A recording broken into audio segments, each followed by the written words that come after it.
ইদানিংকালে ভারতীয় ক্রিকেটে একটা জিনিস খুব লক্ষ্য করা যাচ্ছে যে ভারতের যেসব তারকা ক্রিকেটাররা তারা কিন্তু ঘরোয়া ক্রিকেট খেলেন না।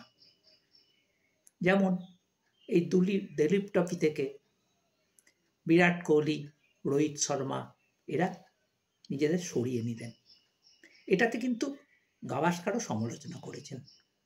একটা কথা কিন্তু জানতে হবে যে ঘরোয়া ক্রিকেট না খেললে এবং ঘরোয়া ক্রিকেটে যদি তারকা ক্রিকেটাররা অংশগ্রহণ না করে, তাহলে এই যে জুনিয়র প্লেয়াররা যারা আগামী দিনে ভারতীয় ক্রিকেটে পদার্পণ করবে তারা কিন্তু টেম্পারমেন্টটা তৈরি করতে পারবে না।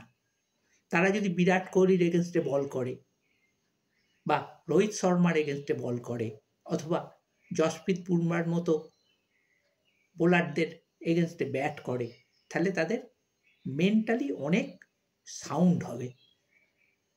একটা জিনিস কিন্তু মনে রাখতে হবে যে আইপিএল কিন্তু ক্রিকেটের মান বিচার করে না।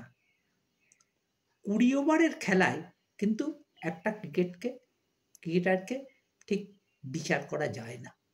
ক্রিকেটের আসল মাপকাঠি হলো 4 দিন 5 দিন এর ক্রিকেটে নিজেকে প্রমাণ করা, এবং টেকনিক্যালি সাউন্ড না হলে এইসব জায়গায় কিন্তু আপনি দাঁড়াতে পারবেন না। তাই আমার মনে হয় ভারতীয় ক্রিকেটকে একটা আইন পাশ করতে হবে বা একটা বাধ্যতামূলক কিছু করতে হবে, যাতে এই যে স্টার ক্রিকেটাররা যারা বিশ্বমানের ক্রিকেটার হয়েছেন তাদের যদি সময় থাকে এবং ফিটনেস ঠিক থাকে, তাহলে ঘরোয়া ক্রিকেট অবশ্যই খেলতে হবে। ঘরোয়া ক্রিকেটের মান যদি ভালো না হয় তাহলে বিশ্বমানে কোনোদিন পৌঁছানো যাবে না।